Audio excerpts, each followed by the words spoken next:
पितृदोष है, ये आपको कैसे मालूम पड़ेगा?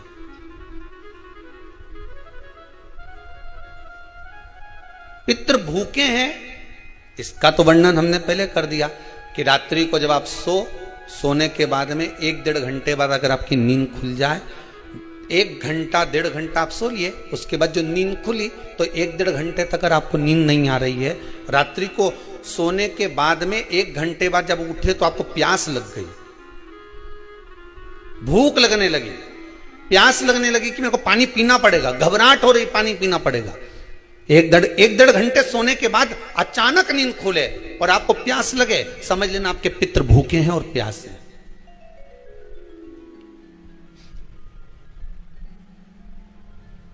वो भूखे और प्यासे हैं, उनको जल की जरूरत है।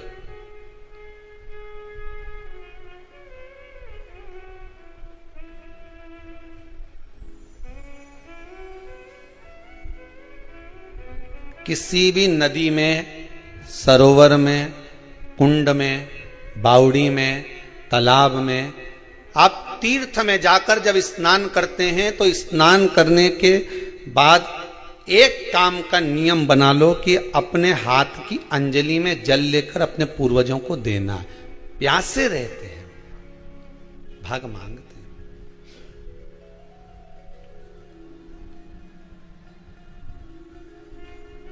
भाग प्राप्त करना। 3 वृक्ष पितरों के तुल्य हैं।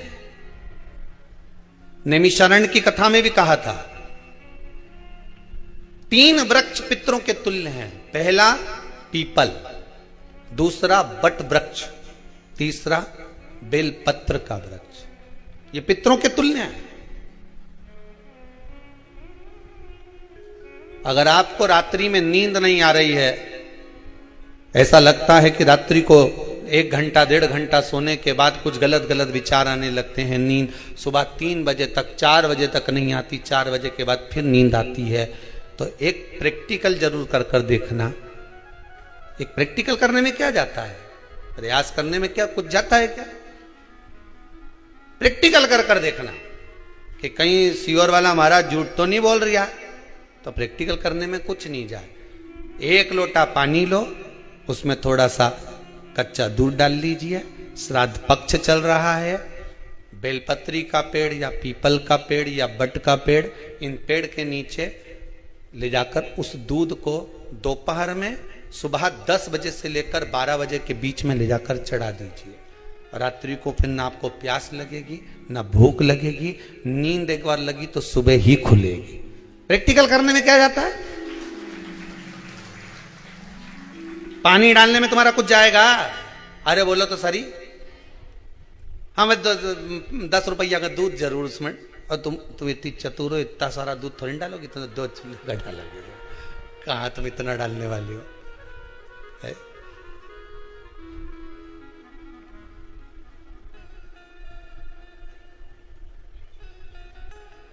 कहा बहुत चतुर लोग हो रहे संसार में हो। भले पूजन पाठ नहीं करे, पर कहीं का एकदम मिलने आ जाए ना, क्या अम्मा जी है क्या पाठ कर रही है, फिर वो भी बैठ गई तुरंत, अभी तो सोई थी,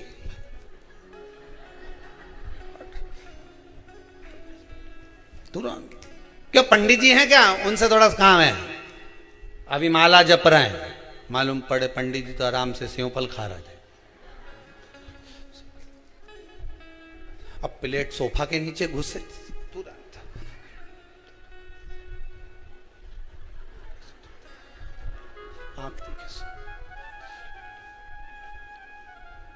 प्रैक्टिकल करने में क्या जाता है? कुछ भी नहीं बिगड़ेगा। ये तो बस जल डालोगे तुम्हारा ही कुछ अच्छा हो सकता है, बाबा की कृपा है।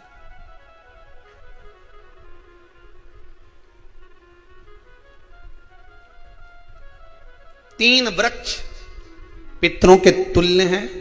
पहला जम के बोलिए पीपल, दूसरा बट वृक्ष, तीसरा बेलपत्री का वृक्ष।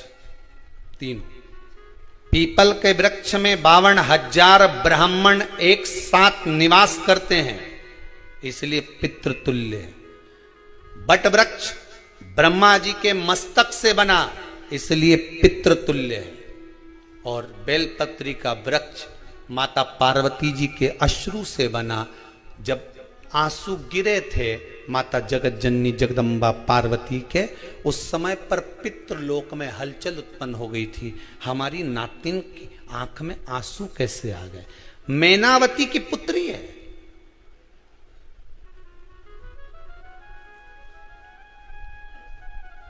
पितरों की नातिन, इसकी अश्रु कैसे गिर गए?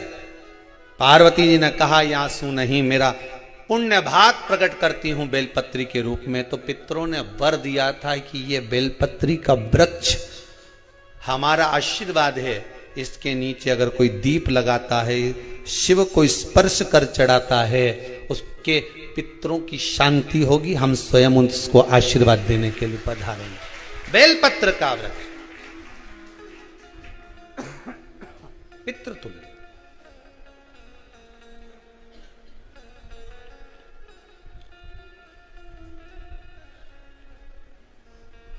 तो रात्रि को अगर भूख लग रही है, प्यास लग रही है, तो पितृदोष। दूसरा पितृदोष का लक्षण बताया, घर में कोई शुभ कार्य ना हो, वंश की वृद्धि ना हो। 1 रुपये कमाओ, 1.25 रुपये खर्च हो रहे हैं, पैसा 10 जगह से कमाई आ रही है पर घर में टिक नहीं पा रही है, आया गया, पितृदोष। जरा सी कटोरी पड़ी है, उसके पीछे विवाद चालू हो जाए, पानी ढुल गया उसके पीछे विवाद हो जाए, या छोटी छोटी बात में घर में क्लेश मचा हुआ है, पितृदोष है। समझ लो हमारे पूर्वज हमसे खुश नहीं, प्रसन्न नहीं। कोई कहता है गुरुजी श्राद्ध बड़े बेटे को करना चाहिए कि छोटे को करना चाहिए? शिव महापुराण की कथा कहती है, अगर जायदाद का पूरा हिस्सा बड़े ने लिया हो और तुमने अपनी माता का दूध ना पिया हो तो एक ही को कर लेने दो। अगर माता का दूध पिया है और अगर एक अंगूठी भी ली है, जरा सा एक कपड़ा भी अगर सास का लिया है, तो श्राद्ध तो तुझे करना ही पड़ेगा, करना ही पड़ेगा। तूने मेरा दूध पिया है तो बिल्कुल जम के तो बोलो।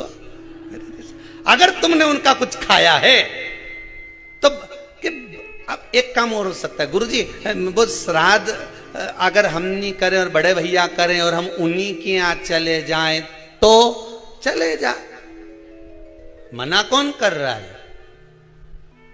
पूड़ी का तेल तू ले जा, खीर का दूध 2 थैली तू खरीद के ले जा। जितना वहां वो सेवा करे उतनी सेवा तुम करो। गलत है क्या? जायदाद का भी तो हिस्सा किया था। सुई की नोक के बराबर नहीं धुआं ने, ईंट इधर खसकी है तो हमारी इधर खसका दीजिए। हमारी बसियत में इतना लिखा है तो फिर बसियत में ये भी लिख के जाना चाहिए था। मैं तो क्यों सबके, तुम डरो मत ही रहे एक भी। जब छोरा छोरी के जब सब सामान, प्रॉपर्टी दो ना, जमीन दो ना, जायदाद दो ना, सारा सामान छोरा छोरी के दो, तो उनके लिख के भी जाओ कि हमारी श्राद्ध कर दे अच्छे से, नहीं तो भूतड़ी बन के सताऊंगी।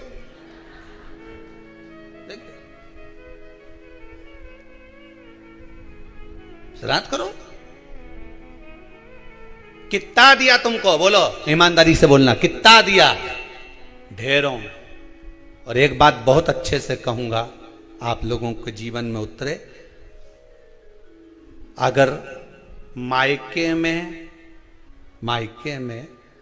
भाई, मायके में भाभी, मायके के लोग अगर आपके माँ बाप का श्राद्ध नहीं करते हैं तो बेटी भी अपने माता पिता का श्राद्ध कर सकती है। उसने भी दूध पिया है अपने माता पिता का, पर वो श्राद्ध का भोजन कौन कराएगा? बेटी का पुत्र हो, बेटी की पुत्री हो, वो कराए।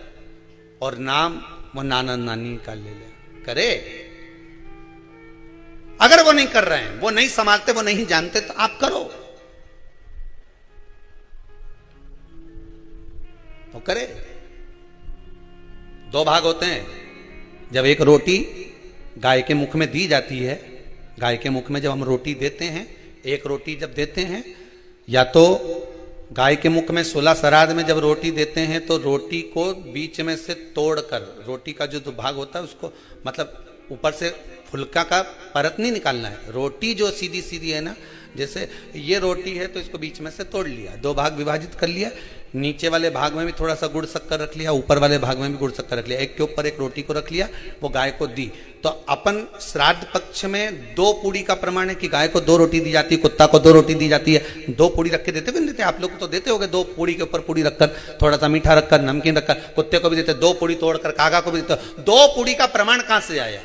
2 भाग रोटी के टुकड़े का प्रमाण कहां से आया? श्राद्ध पक्ष में ही ऐसा क्यों किया जाता है? बाकी के समय पर तो कोई ऐसा 2 पूड़ी का प्रमाण ही नहीं।